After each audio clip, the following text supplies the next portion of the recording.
Hello दोस्तों, ICT बोध channel में आपका स्वागत है। आज हम जानेंगे वर्ड प्रोसेसर के बारे में।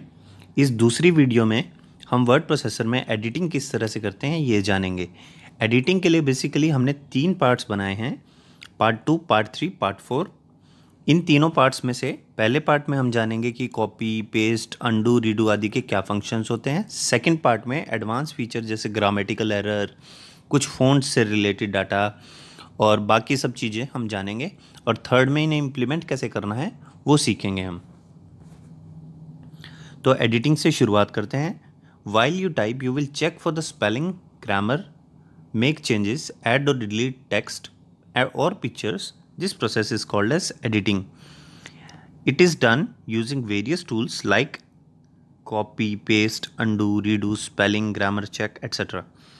हमें यहाँ पर दिया गया है कि जब भी हम किसी टेक्स्ट को लिखते हैं तो उसमें वेरियस टाइप के चेंजेस आते हैं। वो चेंजेस जैसे ऐड करना, डिलीट करना, किसी भी टेक्स्ट को हटाना, किसी भी टेक्स्ट में कोई चेंज करना, ग्रामर में चेंज करना, किसी भी चीज़ को फाइंड आउट करना और उसको किसी दूसरी चीज़ से रिप्लेस करना। इनके लिए हम वेरियस टूल्स का यूज़ करते हैं जैसे कॉपी, पेस्ट, अंडू, रीडू आदि। तो एडिटिंग किस तरह से करते हैं ये जानने से पहले सबसे पहले हम जानेंगे कि जिस चीज़ को एडिट करना है उसे सेलेक्ट किस तरह से करेंगे।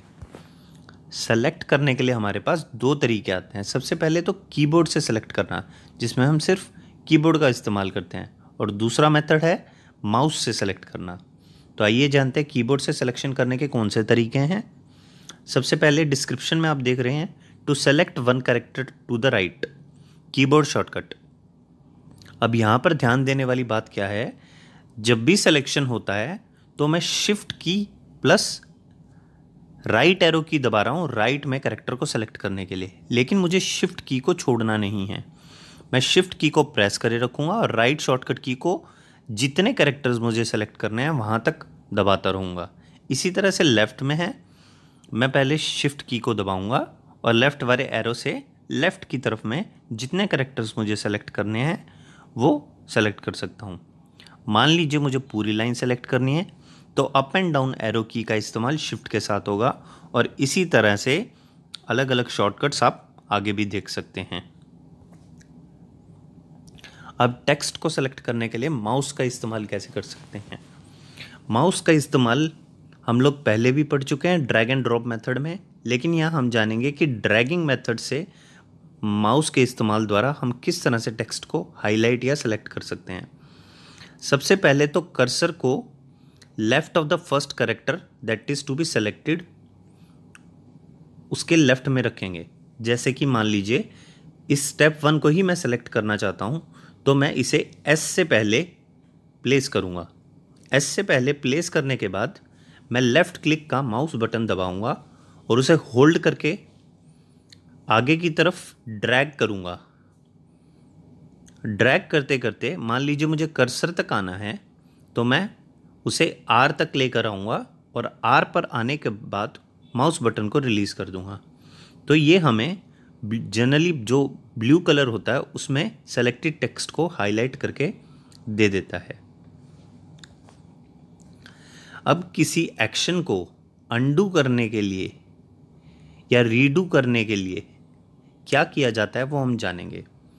अंडू कमांड का इस्तेमाल किसी भी चेंज को रिवर्ट करने के लिए होता है, यानी हमने कोई भी चेंज किया है पिछला चेंज उसको अंडू करने के लिए होता है। रीडू का इस्तेमाल लास्ट अंडू को कैंसिल करने के लिए होता है। यदि हमने अंडू कमांड का इस्तेमाल किया है जो हम नहीं करना चाहते थे तो हम दोबारा से रीडू कर सकते थे। जैसे कि मान लीजिए मैंने कोई पूरी लाइन लिखी है, उस लाइन में लास्ट अल्फ़ाबेट मुझे लगा कि गलत हो गया तो मैंने उसे अंडू कर दिया, लेकिन बाद में लगा कि ये तो सही था तो मैं उसे रीडू कर सकता हूँ। रीडू करने पर रीडू कमांड उसे रिस्टोर करके दोबारा वापस ले आएगी। लेकिन रीडू बटन तभी आता है जब हमने कोई अंडू बटन प्रेस किया हो।